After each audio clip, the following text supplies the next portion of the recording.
Isinusulong ngayon sa Kongreso ang pagpapalit ng pangalan ng ilang kalsada sa Metro Manila. Kabilang na ang NLEX o ang North Luzon Expressway. Balak na isunod ang pangalan nito kay dating Pangulong Cory Aquino. Live mula sa NLEX, may report si Dano Tingkungko. Dano?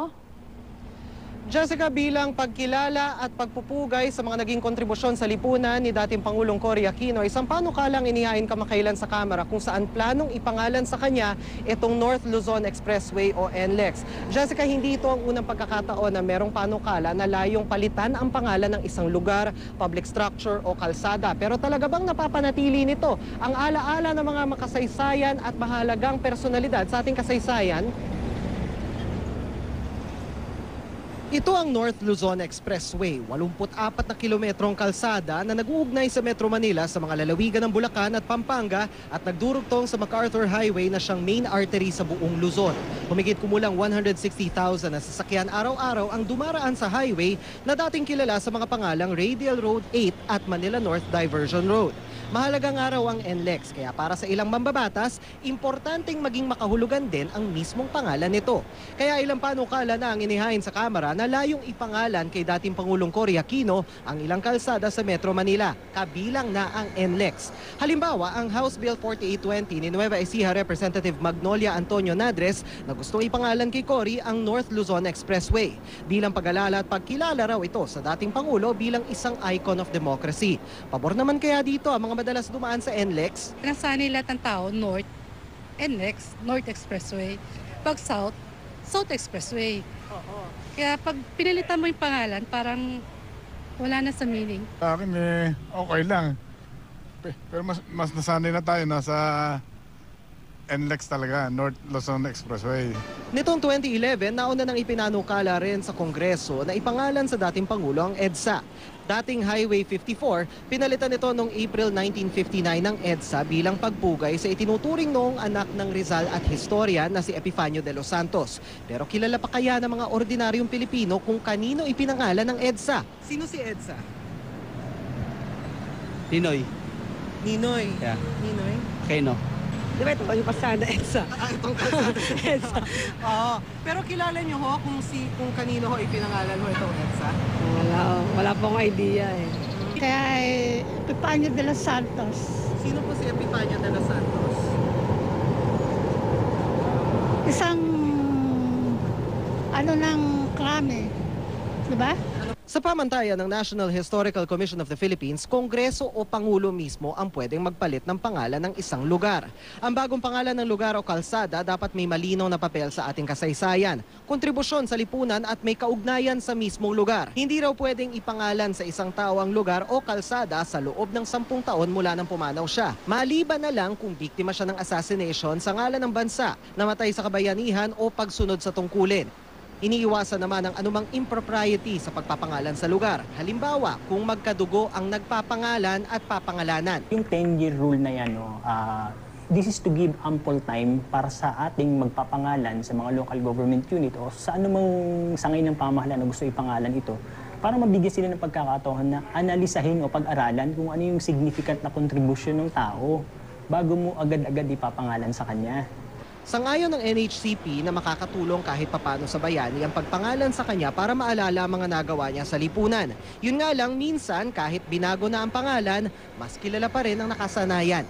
Nagtahan Bridge. Alam natin, Nagtahan Bridge. Ang dami-dami tumatawag na Nagtahan Bridge pero hindi alam ng mga tao, hindi yun ang official name niya.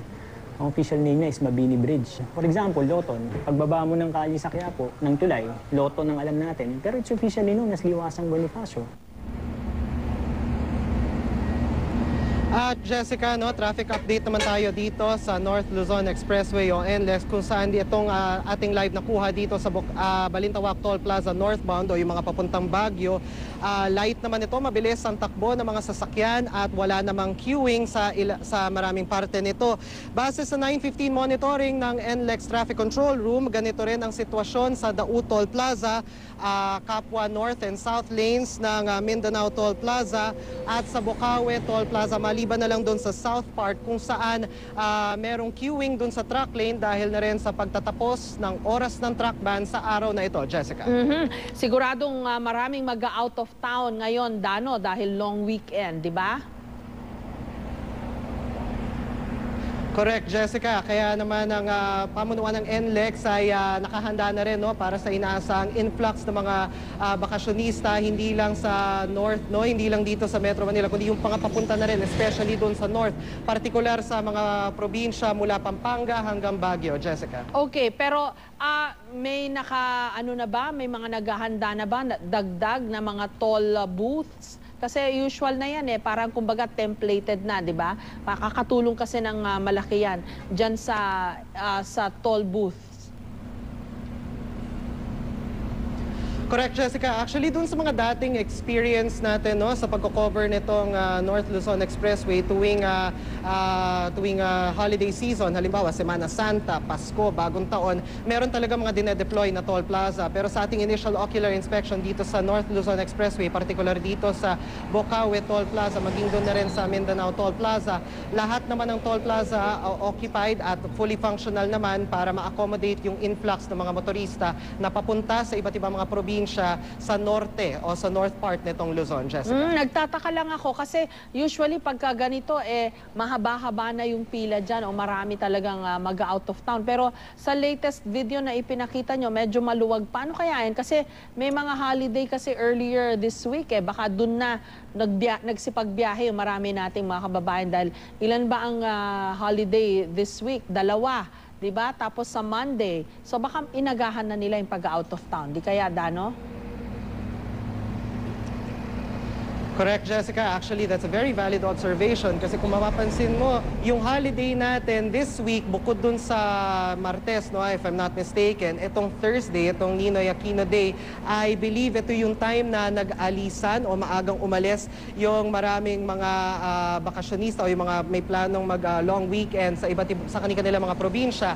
Napansin din natin ito kanina, no, nung ating tinatraverse itong EDSA, nitong Biyernes mula umaga hanggang hapon, kapansin-pansin na hindi ganun kabigat ang trapiko. Kaiba ito dun sa naranasan natin exactly one week ago kung saan halos walang galawan sa maraming bahagi ng EDSA. So it's very possible na inuna o inagahan na ng mga motorista ang kanilang bakasyon.